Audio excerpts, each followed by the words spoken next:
Welcome back to another episode on Oak and Rock Fatherhood. I am your host, Zachary Small, joined by co-host Anthony Miglorino. There's no guest today, but that does not mean we are not going to have a discussion that's going to bring on a lot of contrarian views because Anthony and I have a lot to say about this subject, and that subject is bullies. So as we dive into this, I guess the first question, Anthony, were you a bully? Because it seems like you're a bully. I'm definitely a bully. Come on, man. You know me better than that now. Every time we go places, I always have to tell guys, watch out for Anthony. Don't listen to what he's saying. You don't have to don't let him get in your head. And you're always inside these people's head. But to the severity and the seriousness that can occur, obviously, we're going to be talking about parenting with bullies, how to handle it, how to address it. If your kid's the bully, if your kid's being bullied. But before we do all of that, make sure you take the time to subscribe, drop a comment if you'd like to us or to engage with us and add some content, further the discussion that we can have on bullying. Because it's important. I mean, we record this. We're not paying for ads. We're not sitting out really blasting it outside of our social media. So if you like two fathers coming on here to talk about raising strong children, the only way the word spreads is if you spread it. And if there's any shame associated with you putting this onto your timeline, maybe it's time you ask yourself who you're surrounding yourself with. Are they going to bully you because you're trying to say, I want to bring peace into my home? Are you being bullied or socially ostracized because you're talking about parenting and that's an off-limit subject? Something to consider. But back to the seriousness of the discussion. Yeah, Anthony, man. did you ever have to deal with bullying when you grew up or as you were coming up? As a kid, yeah, absolutely. Yeah. I'm sure every child has, right? It's something, it exists, it's there. Um, but going to the I guess the definition of bullying or what it means to be bully or even be a bully, right? I think if one key thing that stands out to me is if I could teach my kids to speak up, to have a voice and not worry about what other people think, then that to me is the exact opposite of what a bully is, right? And a lot of people perceive that as being a bully, right? If you have a strong opinion or if you're assertive, to me, that's completely different to what bullying is. So when I see my kids and I see that they have opinions and they don't care what other people think, I'm proud of that, right? I want them to take a stand. I want them to speak up and talk about truth. I think what we see a lot of times, and even going back to my childhood, how I was raised, the school system that I was in, a lot of times we, as parents, or we want kids to be quiet. We want kids to not push back at what we have to say. And to me, that's part of being a bully, right? That dynamic that I'm a parent, I'm a teacher. What I say goes. I don't care what you think. I don't care what you have to say. And we often just see bullying in society as somebody picking on somebody else. But to me, the main cause of it or the main definition is an abuse of power, right? It's when somebody has power over somebody else and they use that power to their advantage. To me, that's completely what a bully is. So I looked up the definition to make sure we were talking about the same thing and we're on the same page with the audience.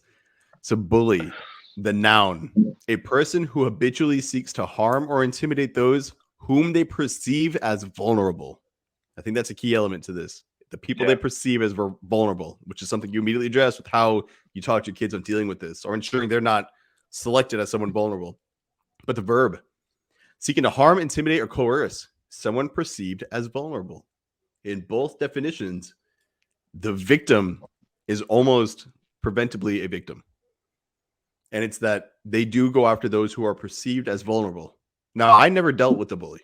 I also was not a bully. My position was I would fight the bullies. I always had this weird understand. Maybe it's because I watched Ninja Turtles growing up in Power Rangers, like be the good guy, and I wanted to be the good guy and not like a nice guy. But I never thought it was cool for a dude who was bigger and stronger to beat up the kid who was a nerd or, just wasn't developed. Like I never understood that at all. As a kid, as an adult, I don't get it. Because if you see two silverback gorillas go at it, you're like, damn, that's a fight. Like, let them go at it. Like, these are two monsters. You see two jack dudes in UFC go at it. That's a monster. What is there to be gained with honor or even respect if you're the big dude? Like, I'm looking at middle school here because that's the first time I really saw like real fist fights. The eighth grader going and beating the crap out of some brand new sixth grader who's tiny and like hasn't grown his first chin hair. Like I never understood what's the logic there. Like, what are you trying to do? And it was weakness. The bully would thrive on it. And it's like people who are poor, they'll try to get something from anywhere, even if they don't need it. You see a lot of hoarders, that are poor because like, oh, I'll get this, maybe I'll flip it for cash or something. They're taking whatever they can get. And bullies are the same. They take whatever fear they can get. If they've got to intimidate the smallest kid in the school to get some fear so they feel good, they'll do it. And again, the only fights I was in was against bullies. I was suspended multiple times for fight. And every time I would try to be like, hey, I was doing the right thing. He was picking on my friend. He was picking on that kid. He was picking over here. Nobody cared. And instead of getting jaded, I was like, whatever. If I have to be the kid who beats up, it was like the Dark Knight, like the Punisher or something, the not like mainstream Superman, but like the superhero who does like fights crime, but like low key is like also a bad guy. That's kind of how I saw myself. But it was a real thing, man. I was like, fuck that. Like nobody is gonna be picking on people on my watch. Not on my street, not in Gotham City. But then you see these kids and you see them grow up. And I'm looking at it now before we kick this off. I was kind of thinking on, what's the angle I was going to take. A lot of the bullies I was actually friends with too, because they would try that. And I was like, no, man, like, I'm not scared of you. Like, if you want to go, let's go. Like, if you want to throw it out, like, all right. And they realized, I think in that moment, I was a better ally than enemy. And so we would just get along because, hey, you don't want Zac pissed off because he will jump in and try to help a complete stranger. But if he's with your team, well, then he's got your back too. And so I kind of won guys over that way. And it's kind of my MO. It's like prison rule. You go and fight the biggest dude. Well, for me, it was let's challenge or connect with the biggest dude and then maybe strip that from them and find out like, hey, man, roll with me, dude. Like, we don't have to be picking on these little kids. We can go and find other people that we're going to scrap with or other outlets to our energy. And so I wonder for you, as you're going through and bringing this to peaceful parenting and tying it in, how in a world where any sort of conflict, any sort of shaming, any sort of just ridicule of another being treated as bullying, are you helping your kids navigate those minds so they don't become the one who, while trying to do the right thing, becomes the bully themselves? That my kids don't become the bully? Is that what you said? I think in our age, man, it was like, hey, nerd, I'm going to kick your ass. Well, nowadays, it's you don't call him he, her, him, they. And then now you're bullying them for not using pronouns. So how are you helping them? It's like a new age of bullying that is different than where we grew up. Yeah, no, I mean, definitely. Right. So if, again, going back to having an opinion or being assertive, right? So if my kids are perceived as a bully because they have a belief or a principle that they hold to, society's going to say your kids are being a bully, right? They disagree. So that we need to have the distinction between disagreements and bullying. Is that kind of what you're talking about? Kind of, but I've seen it be taken so far to the right that I'm not even sure if that would stand up in your argument. Like I said, and that's sort of why I set the stage the way I did. I would tell the teacher I was protecting somebody who couldn't defend themselves. Why am I getting suspended? What happens when your kid says, I told that dude to get out of the girl's bathroom, but the dude said, well, I identify as a female. And so now let's say your son goes in to help a girl that's in there, like she's uncomfortable with the dude. He kicks that dude out. And now your son's sitting there getting taken out of the school, being ostracized or treated like he's the bad guy. How are you navigating these different waters that we find ourselves in? Well, so, I mean, those circumstances, I'm sure they're going to happen, or they are happening already, right? We see them all over. They are. Yeah, but even no matter if it was past or present, right? No matter if it's happening now or it happened before, people try to control the narrative, right? And when I say people, usually those in authority. So I bring everything back to obviously parenting, peaceful parenting, and we have a real distortion of what it means to be a bully. That's why it was good you brought the definition, right? It's usually somebody of authority, of power, trying to take advantage of somebody who's vulnerable. In that position, what you just described, if my son was helping somebody else who was being bullied, and then a teacher came in and told my son that he was being a bully for not accepting somebody else's views, right? It's the teacher who's being the bully. It's the teacher who is the one who's preying on the vulnerable, right? Because he or she, whatever, they are in the position of power. So that's why things get distorted. So what I tell my kids on how to deal with things like that is just because somebody's in authority does not give them permission to abuse their power over you, right? I don't care. If my son was in that spot, I would tell him to address the teacher and say, "Hey, listen, I don't take orders from you, right? I'm here to learn, and I don't get any moral compass from your opinion. You're entitled to your opinion, but I wouldn't have him submit to that immoral authority, right? I would have him stand tall and take pride in the decision that he made to go help somebody who was being bullied. I wouldn't let it affect him to what the societal, I guess, normal standard would be." What's interesting about that is I chose a very esoteric situation. While we do see these, that's not the common of what we're seeing with bullying. It's not, the pronouns and things like that. But I went to that extreme because we are in some weird waters. We're outside of what I would say the normal understanding as to what bullying is. Oftentimes it's physical confrontation, it's pranks that aren't enjoyed by all parties. It is the open ridicule, and always again from a position of somebody who's higher than or greater than or more powerful than, at least perceived to be in that situation. Because that's why in the definition, vulnerable was there twice, both with the noun and the verb. So to bring it back, one of the things I have seen quite a bit, and this is your quote unquote normal bullying, it's the kids in the playground who's not letting other kids play with them. It's the kids who you can't come hang out with us. We're going to be hanging over here to play with this ball. Or give me your ball. All right, we're taking it. I'm going to play with my friends because we wanted to play here without you.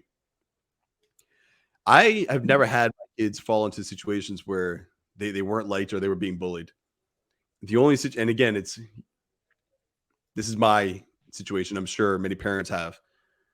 But I've told my kids from the very beginning, we don't play that whole, you don't swing first. We don't play the whole, use your words, turn the other cheek. I've always been very open in the fact that if someone is ever threatening you, if you're in a position where you feel you need to protect yourself, you go all in. You stand your ground on that. You don't give an inch. You don't back down. You let them know, hey, this is unacceptable. I'm not tolerating this. So either we are going to be physically meeting one another, where the meat meets the meat, or you got to go find somebody else, man. And I think that combined with the fact that my kids are just good-spirited kids, they're kind to people that are different than them. They get along with kids who look different, situations with like learning disabilities. They've never been turned off or put off by somebody, a blind kid, a kid with Down syndrome, kids who are black or Asian or whatever. They've never kind of played that game. They're like, whatever, you're a kid, let's play. And so it served them well. But I've seen a lot of parents inject themselves into situations where maybe there's a perception of bullying going on amongst kids, let's say elementary school age kids, and the parents are telling the kid they're being bullied. The parents are saying, oh, that's not okay. That's not allowed. Have you ever come across something like that?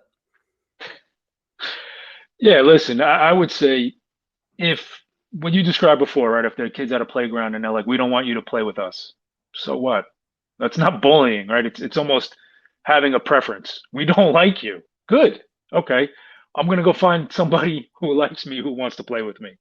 And I understand that there's feelings involved and kids get upset, but I only think that that happens because we teach our kids to get the acceptance from people who are not worthy of that acceptance. So it puts our kid in a really tough spot, right? We want to go and belong to that group, even though they don't want us or they're mistreating us. We try to belong. So if you can raise your kids with a little bit higher of a self-worth and let them know, hey, don't worry, right? If people don't want to spend time with you, if they don't want to play with you, that's cool. Let them let them make that decision. You go and do you. You go and find people to spend your time with that are going to appreciate you and actually like you as a person. But what what you were saying before, Zach, about teaching your kids to stick up for themselves or to have that line drawn in the sand where they say, you're not going to push me, right? You're not going to bully me, right? I'm going to defend myself. I'm going to show you what I'm made of because it's important, right? My dad instilled that in me, right? He said, stick up for yourself. Think about how many kids have fathers that tell them that, but the father has no integrity, right? The father's telling them, stand up for yourself. If a bully pushes you, if he's tormenting you or making fun of you, don't allow that. And then that later that night, they're telling their kid to shut up, do what I say. I don't care what you think. I don't care how you feel. You need to listen to me. So they're not living with integrity, right? They're not living by what they say. And those signals is what stop will stop your child from sticking up for themselves. Because how are they going to push back against a bully if you're not allowing them to, I don't want to say push back against you, but if you're not allowing that in your home, right? If your kid has an opinion, if he has a preference or there's something that he needs and he can't speak up, you're teaching, you're telling him to do something, but teaching him the exact opposite in your home. So there was like 2 more chapters before I wanted to get to that. But since we're there, Anthony, since you wanted to jump to the point, I was trying to set the stage for this climactic event. How many fathers have we seen bully their kids while telling them not to be a bully? Or they say, hey, why don't you stand your ground while their dad is sprinting in line to get their 19th vaccination because they were told to by a government who's going to take their things away if they didn't listen to them. Yeah. So that's where I was going with this. Very, I'm glad we're on the same vibe, man. You have to embody it. We say that frequently. Embody your values, don't espouse them. And these dads are either bullying their kids or they're getting bullied by the government, yet they're saying the reverse in the home. The words aren't matching the actions. And I think that's detrimental to a child's understanding as to what's expected of them. Yeah. Yeah. I mean, listen, I talk to my son all the time, right? We have, I drive him to school. I usually pick him up from school. So I use that as an opportunity to engage with him and see what's going on in his world. And because I never had it before, right? This is new to me with the last 6 months. This is what we do and I enjoy it. But we were talking about not so much bullying, but we were talking about making friends and how kids want to fit in with the cool crowd, how they want to be a part of what they perceive as important. And I tell my son, you need to be a strong man, right? You're becoming a strong man. And the way that you do that is you have to live with integrity. You have to be honest and you have to be truthful. And if you're in a crowd of people or a group of friends and you see some bullshit going on, right? Where there's kids picking on another kid, the greatest strength you can have is to help stand up with that kid and talk to, even if they're your friends or you think they're your friends, and say something. Be like, yo, relax, calm down. What are you guys doing? Right? Have the courage to speak out against when you see things that are morally immoral, right? We're treating somebody a different way. And I'm able to do that and have these conversations with my kid because I treat him that way, right? I treat him with respect. If he has a disagreement with me, I'm not punishing him. I'm not hitting him. If he has something he needs to say to me, I listen. So he understands the relationship dynamic, right? He understands that, hey, dad has my back. Dad values our relationship. And those are the relationships I want to build. If he had a guy who was his friend and that friend was picking or bullying somebody else and he stood up to that and that friend was like, screw you, I don't care what you have to say, or that friend tried to bully him, he understands that that person really is not somebody he wants in his life. So again, getting back to me saying, not to run off too much, the examples we set absolutely are going to be reflected in society. They're going to be reflected on the school playground. They're going to be reflected in your kid's life all the time. So you have to make sure that that example, what we're showing our kids, is not contrary to what we tell him, right? We have to make sure that shit is focused and solid.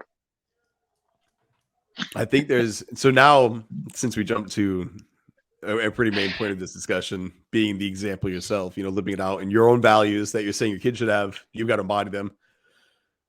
I guess it's time to ask the question, is all bullying bad? Because I think it depends on who's telling the story. You could say we bully fathers to not hitting their kids because we're constantly calling them to the carpet and saying, hey, I see the vulnerability in you. It's that your pain from your childhood is something that you're replicating and you're taking it out through corporal punishment, through a lot of the rules you've put into place with your family. I see your vulnerability. I'm calling you on it right now publicly. And here's why, and here's why I think you can do better. Are we not in a way, and obviously there's going to be many variations of this, but let's go over a few of those. Are we not bullying by doing that? Is us walking around without a mask on and somebody saying, hey, can you put a mask on? And us saying, well, do we have to wear? No, then no, we're not going to, even though all these people want us to because they've been brainwashed. We're not going to do that. Are we bullying in that situation?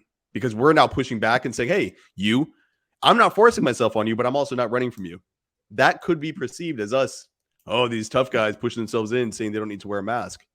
To go beyond that, I think we're on the same page. I don't make my kids share. Like if they want to play with their toy, I don't say, hey, give that toy to Johnny. No, screw Johnny. That's your toy. If you want to give it to him, cool. There's a game you can play with two of you, cool. But you don't have to give your things away because I said so or because they want it. But flip it over.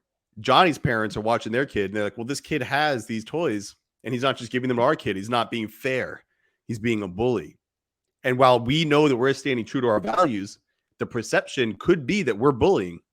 And so is that a bullying issue, or is that sometimes it's okay to not get along with others? Yeah, I think it's a manipulation tactic from the other parents. And it not only that, it teaches the other child, right? So if your kid didn't want to share his toys, it teaches the other child that he's a victim and that he shouldn't respect other people's preferences, right? That somehow he's entitled to have your son's toy. And his parents are backing that up because they have this distortion of what a bully is, right? I think it's, in a way, right? It's a great lesson that your son learns, right? That his property is his. I don't care if it's a toy. I don't care if it's his body, right? It's his. He gets to choose what he does with it, when and where and how and why. We don't have to make excuses up of why we don't want somebody to play with our toy. I don't have to make an excuse up why I don't want somebody to French kiss me that I don't know. Right? It's my mouth. Stay the fuck out. It's the same thing. Kind of. No. I'm just kidding. I'm with you. No. So it is, right. And again, it goes back to I think when you can teach your kids the value, right, that their body is theirs, that their time is theirs, that their energy is theirs, right? They have property rights. These are their things. It shows other people that you have some kind of principle that you live by, right? That you value yourself. And I don't think that's being a bully, right? If I say it's really important that you don't hit your kids, and I go and have a conversation with another father who says, it works for me. I'm smacking the shit out of my kid. He listens when I do it. And I say, well, listen, I can give you better ways. I can help you. I can make your kid not be in fear of when you interact with him. And I'm going to give you some tools where you can actually influence him in a positive way to be a better person instead of instilling fear in him and physical harm. To me, that's not a bully, right? And even if I call him out and I say, no, man, what you're doing is wrong. It's not a bully, right? I'm not being a bully. I'm not trying. Yeah. But he's not a vulnerable man, right? He's not. Well, but he is, because in this situation, you can see something he can't see. You can see that, hey, there is a gap here. He's just not aware, and you're exploiting that. You see the pain, you see what's driving it. And I agree with you. I mean, I agree with you. But in this context, I guess the main line I want people to know is that it's not a bad thing to be on the receiving end of people not liking you. Sometimes when you have that higher standard, people won't like you, and they might use that term. They might say bullying. You and I, like just the last live session we had with Tim Hicks, he was talking about sharing pie with whatever, and both of us were like, oh, I wouldn't make my kids share. Well, not being a bully. I just wouldn't do that. And we're both very honest with our story. And I think that if you were to drop the two of us into a group of dad bloggers, almost immediately there would be clashing, because just the way we've structured our lives, ourselves, and the story we share, that if a man who is morbidly obese came up to us and he said, hey, I'm doing my best, I would take a bullet for my kids or do all these things. And you and I were like, well, that's great that you have that mindset, but we need to get your physique up to par. Like you living the way you're living, maybe that's why your kid's following suit and gaining weight, and you want to help them, right? Oh, you're fat shaming. And now we're the bully for pointing out something that would help the man. But I would never change anything to not say what I said. And I don't think you would either. And so therefore, I think some situations in our current day and age, if you call a man fat and say, hey, you need to lose that weight to be a better example for your children, that's fat shaming, that's bullying. Let me bring up that definition, because there was a point there. Not perceiving as vulnerable, but you are not seeking to harm. You're seeking to help, but you're seeking to help him is harming him. Yeah. And that will happen. They say the truth hurts, tough love. If we say something to help a father who it will hurt to hear what we say, while possibly taken as bullying, it's not a bad thing. And I would take that to the end. And so I think we need to make sure that in those scenarios, if your kid is called like that, so be it. If he's a bully trying to help somebody, then that's the best kind of bully you can be. Yeah. No, that is an excellent point. And I think a lot of that comes from the mindset of most men. They want to have conformity, right? They want to belong to the group. They don't want to be called out, right? They'd rather have guys around them who are telling them, yeah, you're doing good. That's what you're saying is right. They don't really want to think about it, right? So what I tell my kids, I tell them to deal in truth, pursue excellence, right? Fuck everybody else. I don't care. You have to know what your truth is. And that truth is going to be, it's going to have a distortion to it if your childhood was not lived, right? If your parents and your dad did not influence you with truth. And when I say truth, I mean it based on things that we know that we can do to help people that are good, that are beneficial. So if you say, I'm going to push my kids something because I know it's good for them, that's fine, right? We can do that. But it's how we interact. It's how we go about it, right? If we're screaming, yelling, and forcing them, then it's conducive to what our ultimate goal is, right? But if we're being a leader and we're guiding them and we're showing them and we're doing it along their side, and they might not like it, it might be difficult, it might be hard, but if we're pulling them as this is happening, they understand that it's there's going to be some form of accomplishment at the end of that tunnel, right? So to me, that's not bullying. But what happens is people, and especially a lot of men, what the foundation of their self-esteem, of who they are, of their character, is so fragile that when you do apply a little pressure, they can't handle it. And that's just immaturity, right? That's men hearing opposing views and not being able to take a stance about it because they have no truth, right? So if I say stop spanking, and somebody says, oh, well, the Bible says that I should do it, right? Spare the rod, spoil the child. Well, what do you know about the verse, right? Are you just passing down tradition that you've heard, right? Is it just chatter? Or have you actually taken the time to examine the verse, talk to other fathers about it, and have a conversation? Or do you just have an emotional attachment to it because you're using it as an excuse to violate the rights of your child? So there's a lot of different ways that this shows up, in a dysfunctional society. You can quickly disarm someone who's trying to, and I hate the term bully because it puts you in a position of weakness. But just today on Twitter, there was a guy, we were talking about Hitler. family show oriented enough. But Adam Lane Smith, a mutual friend of ours, he said, everybody, if they could go back in time, they would have killed Hitler as a baby. Nobody says they would go back in time and they would better parent Hitler. Nobody ever says that. And the angle, I like that angle. It's like, oh, like Hitler, horrible, objectively, we can all understand, terrible atrocities. But it was interesting how nobody ever says, what if you raised him differently? What if somebody had instilled some different things in him to where not getting into the art thing or whatever that whole theory is, didn't dismantle him mentally? Maybe he didn't grow up in a place like that. And I still need to get the book. You planted a seed when you told me about parenting. I believe it was in Germany, about just how they went about parenting their kids and how that led to a lot of the things we saw with the emotional state of these men and women, and we'll have to get that link. I'll throw it into the bottom of the video. But dude, that was opening my eyes to the impact socially, how that plays into how we develop as people and what's good and what's bad and things like that, and how we're open to vulnerabilities, to manipulation and things like that. But this man, I shared what Adam said, and I was like, yeah, let's focus on parenting. It could change a world where somebody like Hitler, you could change that path forever if you parented right. And somebody came in yelling about the Jews, World War II. He really came very aggressively. Like, you're not even reading a history book. You don't know what you're talking about. And instead of taking offense to it, as if somehow I was like, oh, maybe I'm wrong, I knew my truth. I knew what I said was right. I knew this dude just wanted to talk. And so I just very calmly was like, hey, man, I think you looked at a very big picture here when I was going for a very simple statement. on parenting and making the war on family a higher priority than the war against nations. And he's like, oh, yeah, cool. Came back, totally disarmed him. The dude was totally cool. He's a dude I've had great interactions with in the past. But in that moment, he came in hot, and I was like, nah, we're not doing this. And it makes me wonder, how many men, like you're saying, they can only take the acceptable surface level discussions.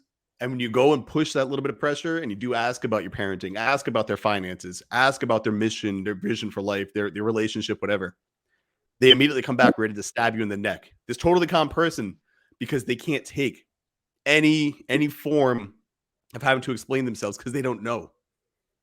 And so there's just like a pressure cooker and they're ready to just pop out at whatever. That's unsustainable. That also puts you in a position where you're going to try to keep up to make sure everything looks great in the surface level. And so you are running around doing, I mean, think about a government who comes down and says, you must do this, this, and this, or I'm going to fire you, take your job, and ostracize you from your friends. A month later, just kidding. None of that shit works. You're fine. Go back to work. I mean, you got like 9 needles in your arm. You've got your whole, like, your stamp collection going, how many times you got it. And it's like, shit, dude, if you stood your ground, you wouldn't be in a position now where you're like, dude, my body's all jacked up. I'm having weird things, or maybe not, whatever. But you have it inside your body for no reason. And now they're left with a choice.